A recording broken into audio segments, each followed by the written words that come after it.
Hey everybody, welcome back to the channel. My name is Cory McLinsay. I'm with Venture Real Estate in Bismarck, North Dakota. I've been selling real estate for well over a decade. And today I am going to tell you about the very first thing that you should do before buying a home. And it's not scrolling through Zillow at midnight or going to open houses or anything like that. Before you ever start dreaming about the perfect kitchen or backyard or envisioning your life in a certain spot, you need to get your budget in order. And I'll walk you through exactly how to do that, plus 3 other things that'll set you up for success. Now, I have seen buyers skip this step, and I've seen those same buyers miss out on their dream home, and I want to make sure that that doesn't happen to you. All right, let me give you an analogy, and I call it the quick and the dead, because buying a house is a lot like one of those old Western standoffs, you know, where somebody yells draw, and then 2 guys turn around, they shoot at each other, and the fastest gun wins, right?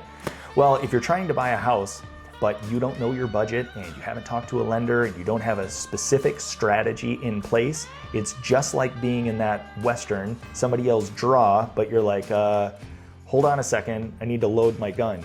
Well, too late, bang, you lose, and somebody else gets the house, okay? So unless you have a really specific plan, you know exactly how to buy a house, you are going to lose. And I don't want to see that happen to you, obviously. All right, here are the 3 steps. Okay, step number 1, you have to know your numbers. Look at your income, your monthly expenses, your debts, savings. Know exactly how much you'd be willing to spend every month on housing. The best way that I know of is to get an app that you can put in all of your expenses and also all of your income, and it will help you make an appropriate budget for yourself.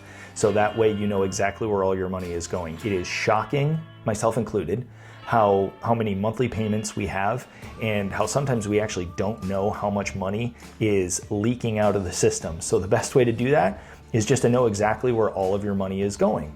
The app that I really like to use, definitely not a paid advertisement, although if they want to give me the app for free, I would love that.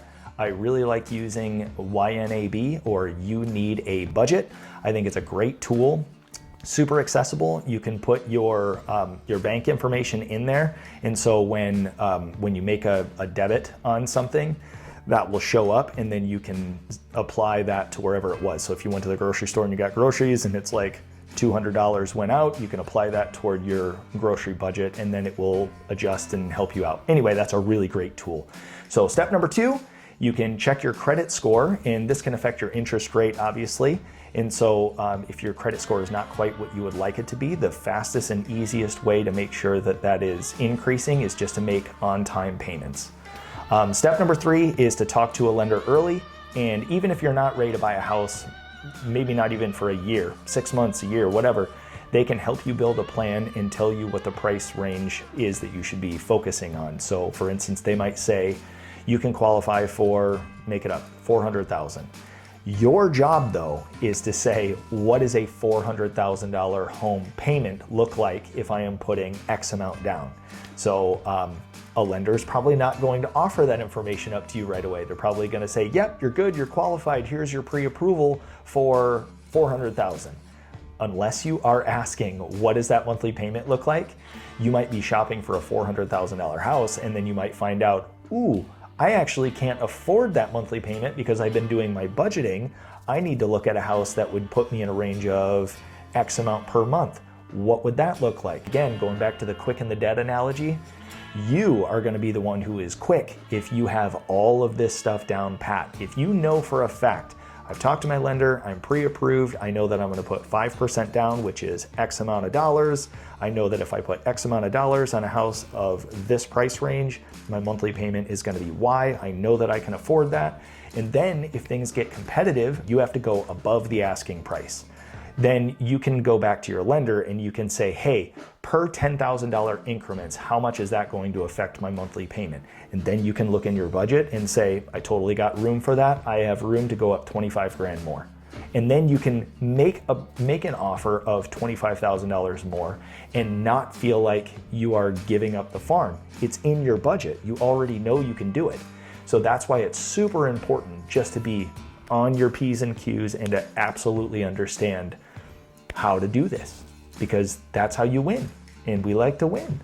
So speaking of lending, next up is to get pre-approved. Now this is not the same as being pre-qualified. Pre-qualification is more of a quick glance at a situation, but a pre-approval is a deep dive.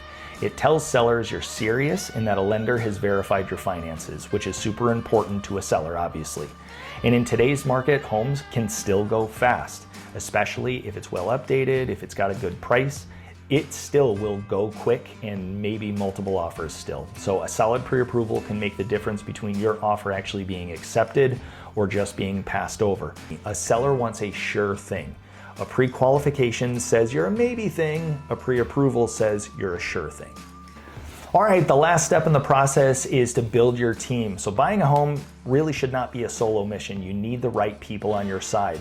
I'm totally biased, but I think you need a trusted real estate agent by your side. I think you need a really good lender that understands your goals. And make sure that your real estate agent is suggesting a good home inspector as well, because you don't want your Uncle Tony, who is handy, inspecting your house. Things can go off the rails real fast doing stuff like that, okay? So don't do that. So to recap, before you buy a house, number 1, get your budget in order. Number 2, get pre-approved. And number 3, build the team around you. I'll just say one last thing about building your team. When you have built your team, if you've selected your real estate agent, you've selected your lender, those two especially, do yourself a favor and actually trust the advice that they give you.